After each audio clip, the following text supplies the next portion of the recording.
ನಮಸ್ಕಾರ ಸ್ನೇಹಿತರೆ, ಮೊದಲಿಗೆ ನಿಮಗೆಲ್ಲರಿಗೂ ನನ್ನ ಯೂಟ್ಯೂಬ್ ಚಾನಲ್ಗೆ ಸ್ವಾಗತ. ನಿನ್ನೆ RCB ಮತ್ತು SRH ಮಧ್ಯೆ IPL 2026 ಮೊದಲ ಪಂದ್ಯವು ನಡೆದಿದ್ದು, ಆ ಪಂದ್ಯದಲ್ಲಿ ನಮ್ಮ RCBಯ ತಂಡ ಒನ್ ಸೈಡೆಡ್ ಆಗಿ ಗೆದ್ದಿದೆ. ಅಂದರೆ SRH ಅವರು ಫಸ್ಟ್ ಬ್ಯಾಟಿಂಗನ್ನು ಮಾಡಿ 202 ರನ್ಗಳ ಟಾರ್ಗೆಟನ್ನು ಕೊಟ್ಟಿದ್ದು, ಈ ಟಾರ್ಗೆಟನ್ನು ನಮ್ಮ RCBಯ ತಂಡ ಕೇವಲ 15.4 ಓವರ್ಗಳಲ್ಲಿ ಚೇಸ್ ಮಾಡಿದೆ. ಅಂದರೆ ನಿನ್ನೆ ನಮಗೆ RCBಯ ಕಂಪ್ಲೀಟ್ ಡಾಮಿನೇಷನ್ ನೋಡಲಿಕ್ಕೆ ಸಿಕ್ಕಿದ್ದು, ಇದು ಈ ಬಾರಿ IPLಗೆ RCBಯ ಪರವಾಗಿ ಒಂದು ಉತ್ತಮವಾದ ಸ್ಟಾರ್ಟ್ ಅಂತ ಹೇಳಬಹುದು. ಮತ್ತು ಈ ಒಂದು ಪಂದ್ಯವು ಮುಗಿದ ನಂತರ ಇಲ್ಲಿ RCBಯ ತಂಡಕ್ಕೆ 3 ಅತಿ ದೊಡ್ಡ ಗುಡ್ ನ್ಯೂಸ್ಗಳು ಬಂದಿದೆ. ಹೌದು ಫ್ರೆಂಡ್ಸ್, ಇನ್ನು ನಮ್ಮ RCBಯ ಮುಂದಿನ ಪಂದ್ಯವು ಬಂದ್ಬಿಟ್ಟು 5 ಏಪ್ರಿಲ್ಗೆ CSK ಮುಂದೆ ನಡೆಯಲಿದ್ದು, ಈ ಪಂದ್ಯವು ಚಿನ್ನಸ್ವಾಮಿಯ ಕ್ರೀಡಾಂಗಣದಲ್ಲಿ ನಡೆಯುತ್ತದೆ.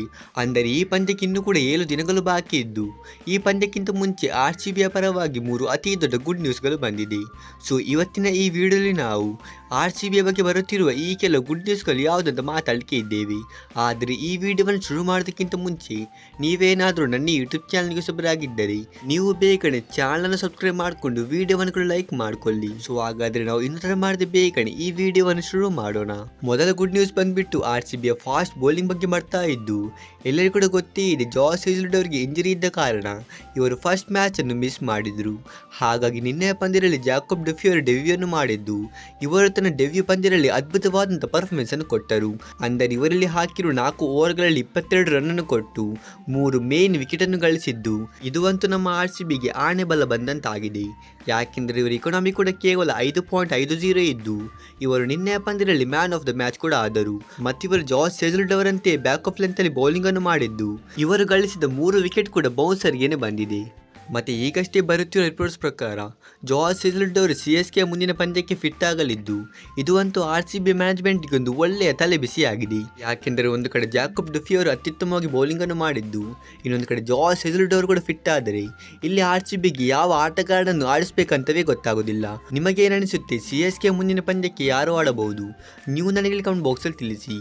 ಆ ನಂತರ ಎರಡನೆಯ ಗುಡ್ ನ್ಯೂಸ್ ಬಂದ್ಬಿಟ್ಟು RCBಯ ನಂಬರ್ 3 ಆಟಗಾರನ ಬಗ್ಗೆ ಬರ್ತಾ ಇದ್ದು, ನಿನ್ನೆಯ ಪಂದ್ಯದಲ್ಲಿ ಎಲ್ಲರಿಗೂ ಕೂಡ ಗೊತ್ತೇ ಇರುವ ಹಾಗೆ ದೇವದತ್ ಪಡಿಕ್ಕಲ್ ಅವರು ಕೇವಲ 26 ಬಾಲಲ್ಲಿ 61 ರನ್ಸ್ ಅನ್ನು ಹೊಡೆದರು.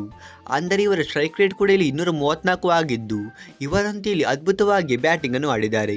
ಆದರೆ IPL ಶುರುವಾಗುವುದಕ್ಕಿಂತ ಮುಂಚೆ RCBಯ ನಂಬರ್ 3 ಬ್ಯಾಟರ್ನ ಬಗ್ಗೆ ಕೆಲವು ಗೊಂದಲಗಳು ಇತ್ತು. ಅಂದರೆ ಒಂದು ಕಡೆಯಲ್ಲಿ ವೆಂಕಟೇಶ್ ಅಯ್ಯರ್ ಅವರನ್ನು RCBಯ ತಂಡ ಖರೀದಿ ಮಾಡಿದ್ದು, ಇನ್ನೊಂದು ಕಡೆ ಜಾಕೋಬ್ ಬೆಥೆಲ್ ಅವರು ಕೂಡ ಇತ್ತೀಚೆಗೆ ನಂಬರ್ 3ಯಲ್ಲಿ ಅತ್ಯುತ್ತಮವಾಗಿ ಬ್ಯಾಟಿಂಗ್ ಅನ್ನು ಆಡಿದ್ರು. ಹಾಗಾಗಿ ಎಲ್ಲರೂ ಕೂಡ ಅನಿಸಿದ್ರು ಈ ಒಂದು ಮೊದಲ ಪಂದ್ಯಕ್ಕೆ ವೆಂಕಟೇಶ್ ಅಯ್ಯರ್ ಅವರು ನಂಬರ್ 3ಯಲ್ಲಿ ಆಡಬಹುದಂತ. ಆದರೆ RCB ಇಲ್ಲಿ ದೇವದತ್ ಪಡಿಕ್ಕಲ್ ಅವರು ನಂಬರ್ 3ಯಲ್ಲಿ ಆಡಿಸಿದ್ದು, ಇವರಲ್ಲಿ ಆ ಒಂದು ಸ್ಥಾನಕ್ಕೆ ಸೂಕ್ತವಾಗಿ ಪರ್ಫಾರ್ಮೆನ್ಸ್ ಅನ್ನು ಕೊಟ್ಟಿದ್ದಾರೆ.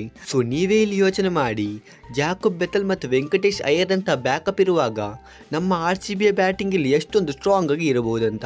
ಆ ನಂತರ RCBಯ ಬಗ್ಗೆ ಬರುತ್ತಿರೋ ಕೊನೆಯ ಗುಡ್ ನ್ಯೂಸ್ ಬಂದ್ಬಿಟ್ಟು ಬ್ಯಾಟರ್ಸ್ಗಳ ಬಗ್ಗೆನೇ ಇದೆ. ಹೌದು, ಈ ಒಂದು ಪಂದ್ಯದಲ್ಲಿ 202 ರನ್ ಅನ್ನು RCB ಚೇಸ್ ಮಾಡುವಾಗ ಕೇವಲ 15.4 ಓವರಲ್ಲಿ ಈ ಒಂದು ಬೃಹತ್ ಮೊತ್ತವನ್ನು ಚೇಸ್ ಮಾಡಿದೆ. ಅಂದರೆ ಇದು IPL ಇತಿಹಾಸದಲ್ಲಿ ಅತಿ ವೇಗದ 200+ ಚೇಸ್ ಆಗಿದ್ದು, ನೀವು ಇದರಿಂದಲೇ ಯೋಚನೆ ಮಾಡಬಹುದು ಈ ಬಾರಿಯ IPL ಅಲ್ಲಿ RCBಯ ಬ್ಯಾಟರ್ಸ್ ಯಾವ ತರಹದ ಡಾಮಿನೆನ್ಸ್ ಅನ್ನು ಮಾಡಬಹುದಂತ. ಇದರಿಂದ ಒಂದು ಮಾತಂತೂ ಕ್ಲಿಯರ್ ಆಗಿದೆ, ಈ ಬಾರಿ IPL ಅಲ್ಲಿ ಕೇವಲ RCB ಟ್ರಾಫಿಯನ್ನು ಡಿಫೆಂಡ್ ಅಲ್ಲ, ಬದಲಿಗೆ ಎದುರಾಳಿ ತಂಡಗಳ ಮೇಲೆ ಅಟ್ಯಾಕೇ ಮಾಡುತ್ತಂತ. ಸೊ ಇದುವಾಗಿತ್ತು ಈಗಷ್ಟೇ ಬರುತ್ತಿರುವ RCB ಬಗ್ಗಿನ 3 ಅತಿ ದೊಡ್ಡ ಗುಡ್ ನ್ಯೂಸ್ಗಳು. ಈ ವಿಡಿಯೋದಲ್ಲಿ ಇಷ್ಟೇ. ನಾವು ಸಿಗೋಣ ಹೀಗೆ ಮುಂದಿನ ಇಂಟ್ರೆಸ್ಟಿಂಗ್ ವಿಡಿಯೋದಲ್ಲಿ. ಅಷ್ಟರವರೆಗೆ ಬೈ ಬಾಯ್.